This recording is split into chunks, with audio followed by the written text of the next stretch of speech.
Alright guys, Anthony here, Silver Service. Want to make sure the light was on. What is this, third video or something? We're getting it broke down here. I mean, you know, there's I don't know, I don't even know who did it, but whatever. I mean, there's just so much stuff here.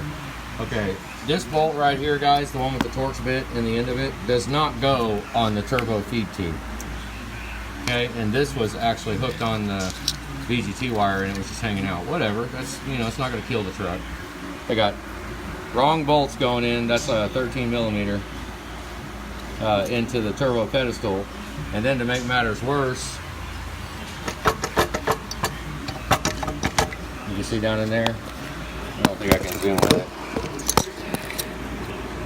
Yeah, look, I mean,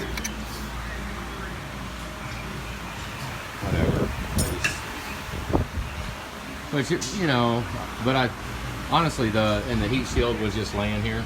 There's a big heat shield that goes over the ICP pigtail. That should go on the pigtail and cover up.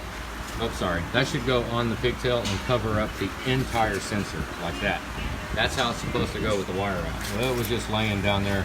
Those of you that, if you look back on another video, when I unplugged this, it didn't. I unplugged it on another video. It didn't have the wire. It didn't have this on it. It was actually just laying there.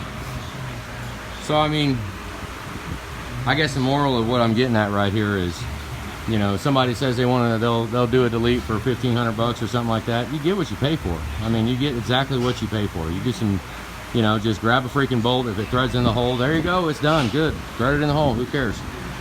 You know, I mean, fan stator bolts were, what? It's just, yeah. But I think hopefully I'm about done picking on the damn truck. But it just, when I sit there and I'm taking stuff apart and I'm like, and I see things that are just, you know, now I don't know, okay, but speculation is that it's a shop that did this, and we don't need to, because there's no detrimental failure issue, so we don't need to call nobody out. But, you know, do some research before you let somebody work on your truck. Just because if they got a shop and it says, you know, they're a diesel shop, I mean, there's a lot of M8 and M6 threads on this, and you can grab any bolt and they'll thread all over the place on here. But I mean, have a little attention to detail and put the stuff in the right spot, you know, put it back. But freaking sucks. But hopefully we're about done picking on it. I have not tried to take off the heater core tube yet. It's kind of intimidating me. I'm kind of scared of it, because if I really want to take that tube off, I don't like doing a job and leaving this tube just hanging out. I like to take this tube off. We'll see if it comes loose. I hope it does. We'll find out. The gaskets that were on it were junk. I mean, don't use these gaskets, guys. There's a double layer steel gasket that goes on the exhaust manifolds when you put them on. You can tell how well that was sealed up. You know? I mean, these are good for old whatever. Old small block Chevys and stuff like that, whatever. But come on, let's get a good gasket and put it on. If you're going to do the job, at least use the parts that we can get that are good. But it was just leaking.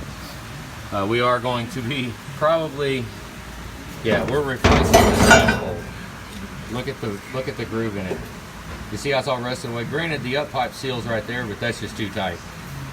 That's too tight.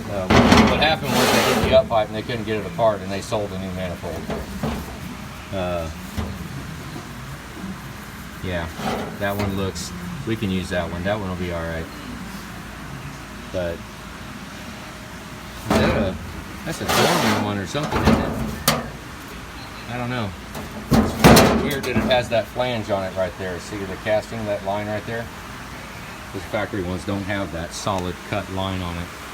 Which, whatever. Oh, and this filter, I know I didn't record it when I did it, but when I took this filter out of the housing, it was bone dry. There was no oil on it at all. No oil anywhere. So it's completely dry. So that little thing right there kind of makes me want to go ahead and replace the adapter flange, just because it's coming off the truck. The adapter flange is, I think it's 120 bucks or something like that. That's the flange that's on the bottom of here. which would be a tragedy to want to replace it after we put the job back together.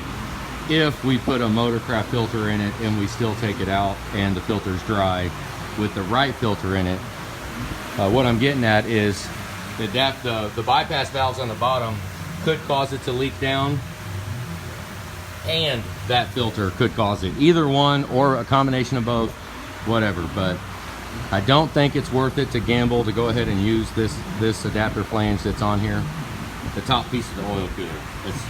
I know you can't see nothing, but I don't think it's going to be worth it to reuse it. And honestly, I really wouldn't mind putting a new standpipe on it. Put a late model standpipe that actually has a spring in it. This is 03 style. This is an 04 truck. I've been calling it an 03. The chassis is 04. So since the chassis is 04, it does use EBP. So disregard my ranting and raving about buying a new EBP sensor. We did look at the, I forgot to write the VIN down. We normally write the VIN down right here on the top. I got John's VIN written up there, but I did go look at the VIN. And oh, in the transmission lines, it was not certified transmission that installed it. They just sold it. So the lines down here that don't have the brackets on it, that are all kind of ghetto, that's not on certified. That's on a different shop, and it doesn't matter. You know, things could be worse. So we don't need to.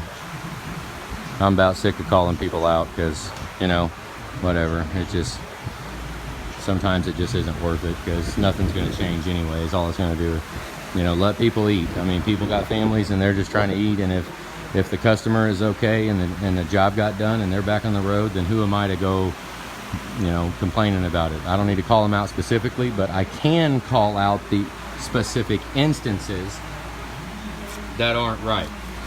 I will call that stuff out, you know, because just so some of you that are at home doing a job, just hopefully on some of this stuff that I'm pointing out, when you're tearing into your own truck, you won't do stuff like that. You'll make sure the turbo pedestal's tight. Make sure you got the right bolts in the pedestal and the right bolts in the turbo. You know, it just makes everything, just makes the job smoother, and quality of repair will be better because, you know, you're not chasing down bolts trying to find this and find that. And yeah, so I just make another video. I figure, oh, bad video about John's truck. I set the crank off to be ground and they said it's cracked. What a freaking drag. Jesus. That'll be another video for another time. But this is Kevin's truck. I'm just going to carry on, probably have the heads off here in a little bit. So, alright guys, have a good day.